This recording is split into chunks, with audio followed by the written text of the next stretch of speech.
ការផ្ទៀងផ្ទាត់ព័ត៌មានគឺយើងចាំបាច់ត្រូវមើលទៅលើសួរថាតើព័ត៌មានដែលយើងទទួលបានហ្នឹង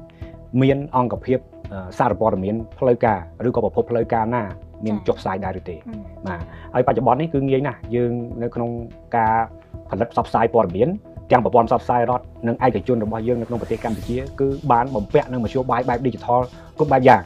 អញ្ចឹងប្រព័ន្ធផ្សព្វផ្សាយរដ្ឋនិងឯកជននេះមានទាំង Facebook មានទាំង TikTok មានទាំង YouTube មានទាំង Instagram មានទាំង Telegram បាទដែលប្រជាពលរដ្ឋអាចស្វែងរកបានហើយអាចផ្ទៀងផ្ទាត់ព័ត៌មាននោះនៅពេលដែលទទួលបាននូវព័ត៌មានមួយខ្ញុំឧទាហរណ៍ថាព័ត៌មានដែលគាត់បានប្រើគាត់យកតែមួយជ្រុងទេគាត់ថតតែមួយផ្នែកនៃការថត spot អប់រំអំពី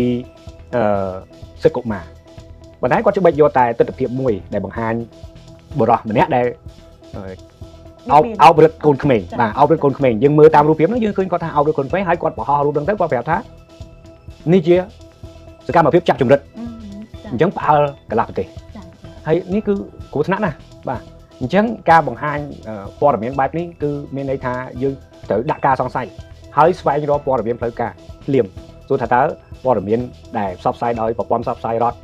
ឯកជនដែលមាននៅក្នុងប្រទេសកម្ពុជាយើងខ្ញុំគិតថាមិនពិបាកទេយើងស្វែងរកថាតើវាមានព័ត៌មានបែបហ្នឹងដែរអត់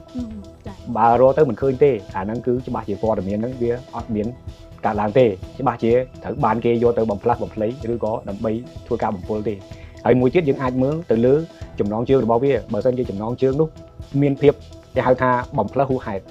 ឬក៏បញ្ជូរឬក៏មានបង្កប់នៅតួលេខជារង្វាន់ទទួលបាននៅ$500បើមិនបើយើងចុចទៅលើ link នេះឬក៏ចូលទៅគេហទំព័រនេះឬនោះបាទអាហ្នឹងគឺយកទៅដាក់ការសង្ស័យភ្លាមពីព្រោះថាมันអាចមានការទទួលបានទឹកប្រាក់អីសួរអញ្ចឹងទេបាទហើយមួយទៀតនោះដែលយើងអាចផ្ទៀងផ្ទាត់ព័ត៌មានคล้ายៗឬក៏ព័ត៌មានពិតហ្នឹងគឺយើងត្រូវមើលទៅលើការផ្ដល់ព័ត៌មានរបស់គេតើវាមានភាពពិស្ដារប៉ុណ្ណាប្រសិនបើជាព័ត៌មានដែលអង្គភាពសារព័ត៌មានរដ្ឋនិងឯកជនដែលគេបានផលិតព័ត៌មាននោះដោយវិជ្ជាជីវៈគេត្រឹមត្រូវវាត្រូវមានការស្រង់យកសម្ដីរបស់អ្នកជំនាញស្រង់សម្ដីរបស់ស្ថាប័នអ្នកដែលជានៅក្នុងសមត្ថកិច្ចកិច្ចការនឹងស្រង់សម្ដីអ្នកផ្សេងទៀតពីប្រភពផ្សេងទៀតដែលយើងមើលទៅយើងឃើញថាវាមានសម្លេងផ្សេងនៅក្នុងសាច់រឿងហ្នឹង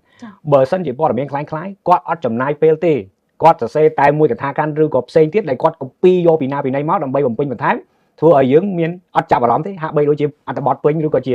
រឿងអីមួយដែលវាពេញលេញប៉ុន្តែគឺជាគ្រាន់តែជាការលំអមួយដើម្បីតាក់ទាញឲ្យយើងលងទៅក្នុងប្រធានបទណាមួយជឿទៅលើអ្វីដែលគេកំពុងតែចង់ទាញយើងបញ្ឆោតបោកប្រាស់ក្នុងការកេងចំណេញនៅអ្វីមួយផ្សេងហើយយ៉ាងនេះគឺជាចំណុចមួយចំនួននៅក្នុងការយើងអាចទៀងផ្ទាត់ព័ត៌មានថាជាព័ត៌មានពិតឬក៏ជាព័ត៌មានคล้ายៗបាន